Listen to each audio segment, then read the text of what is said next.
आपको क्वेश्चन दिया गया है, मलेरिया की दवा निम्न में से किससे प्राप्त होती है। मलेरिया एक प्रोटोजोआ से होने वाला रोग है और प्रोटोजोआ कौन सा, प्लाज्मोडियम प्रोटोजोआ। प्लाज्मोडियम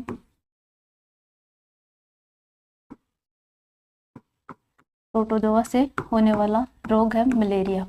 और प्लाज्मोडियम प्रोटोजोआ है, इसकी अनेक जातियां पाई जाती है, लेकिन उनमें से फैलसीपेरम जो प्लाज्मोडियम है ये सबसे घातक मलेरिया पैदा करता है। प्लाज्मोडियम प्रोटोजोआ है एक मच्छर के अंदर रहता है, और कौन सा मच्छर है, मादा एनाफ्लीज मच्छर। मादा एनाफ्लीज मच्छर। तो मलेरिया मादा एनाफ्लीज मच्छर के काटने के कारण होने वाला एक रोग है। जब ये मच्छर काटता है तो प्लाज्मोडियम है ये खून के अंदर छोड़ देता है, और प्लाज्मोडियम खून के अंदर से जो आरबीसी होती है, रेड ब्लड सेल्स होती है, उनके अंदर उनकी संख्या को कम कर देता है। उनकी संख्या में कमी हो जाती है, और इसके अलावा मलेरिया होने पर बुखार भी तेज आता है। मलेरिया के उपचार के लिए एक दवा काम में ली जाती है, वो कौन सी दवा है, क्लोरोक्विनिन। क्विनिन दवा काम में ली जाती है, और ये क्लोरोक्विनिन है ये किससे प्राप्त होती है, सिंकोना पौधा होता है उसकी छाल से प्राप्त की जाती है। तो सी इसका आंसर होगा। मेक शब्द का प्रयोग है वो किसकी गति को मापने के लिए काम में लिया जाता है।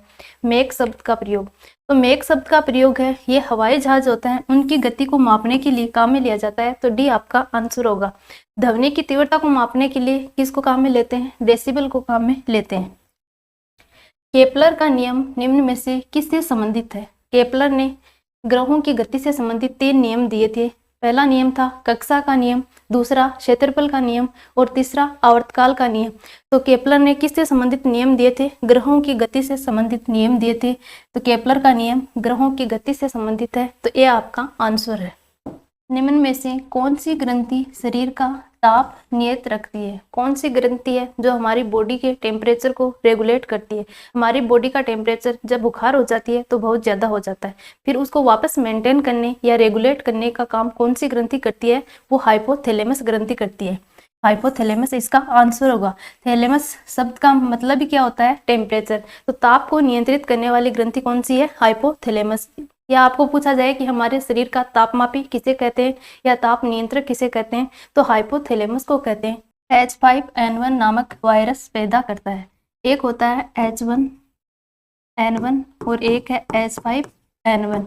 तो H5N1 है ये क्या पैदा करता है, बर्ड फ्लू। तो सी आपका आंसर होगा। बर्ड फ्लू पैदा करता है H5N1 वायरस, और H1N1 है ये स्वाइन फ्लू।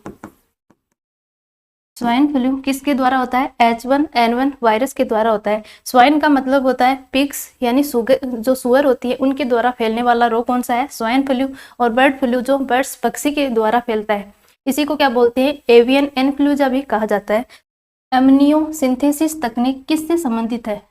एमनियो एक ऐसी तकनीक है जिसे जो फीमेल है उसके यूट्रस में जो बच्चा पल रहा है उस बच्चे का जेंडर पता लगाने के लिए कि ये लड़का है या लड़की, तो जेंडर का पता लगाने के लिए किस तकनीक को काम में लिया जाता है, एमनियो सिंथेसिस तकनीक को काम में लिया जाता है। ऐसा करना हालांकि अपराध है।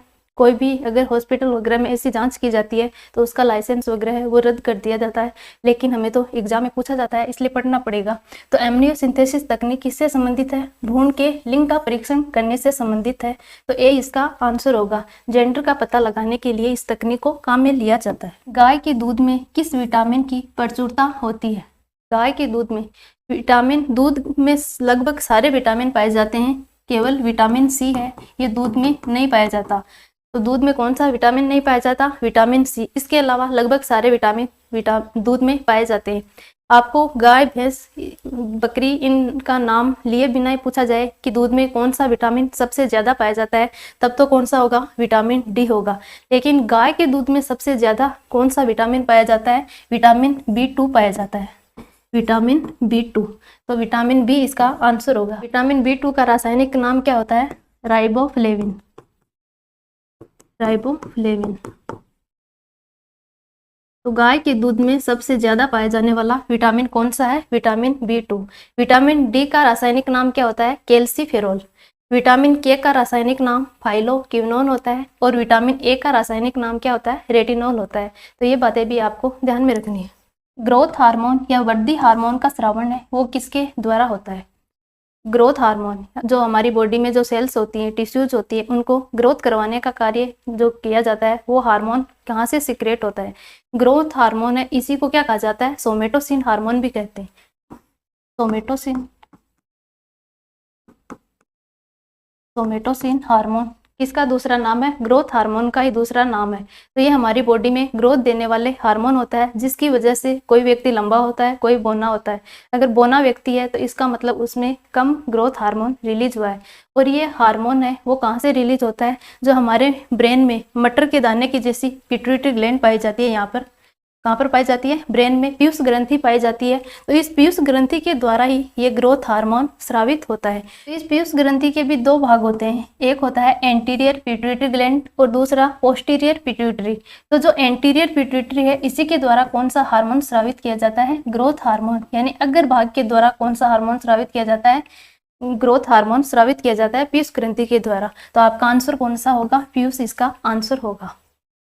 मनुष्य में कितने जोड़े गुणसूत्र पाए जाते हैं? तो मनुष्य में टोटल गुणसूत्र कितने पाए जाते हैं? 46 पाए जाते हैं। टोटल पूछे तब 46 और जोड़े में कितने होंगे? 23 जोड़े।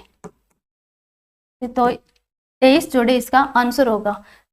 अगर आपको 44 गुणसूत्र या फिर 22 जोड़े बोले तो इनको क्या बोलते हैं? ये पुरुष और महिलाओं में एक समान होते हैं, एक जैसे होते हैं, इसलिए इनको क्या बोलते हैं? ऑटोसोम कहते हैं।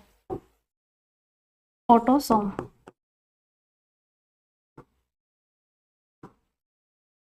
ऑटोसोम गुणसूत्र या समजात गुणसूत्र कहलाते हैं। और 23वां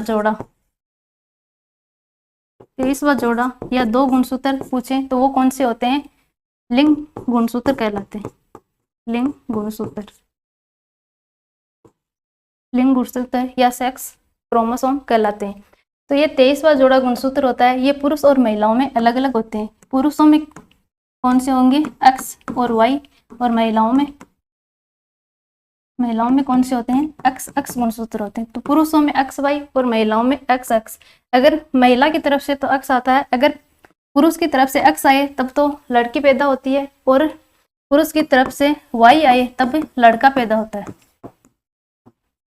अगर आपको पूछे कि लिंग निर्धारण के लिए किसके गुणसूत्र उत्तरदायी माने जाते हैं, पिता के या माता के, तो लिंग निर्धारण के लिए पिता के गुणसूत्र हैं वो उत्तरदायी माने जाते हैं।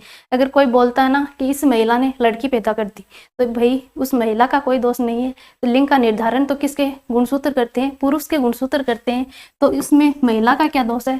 तो महिला तो हर बारी एक्स एक्स गुणसूत्र ही देती है, चाहे लड़का हो चाहे लड़की। पिता की तरफ से अगर एक्स गुणसूत्र आ जाए तब लड़की पैदा होती है, तो इसका मतलब उस महिला का कोई दोष नहीं है। लिंग का निर्धारण तो पुरुष के गुणसूत्र हैं वो करते हैं।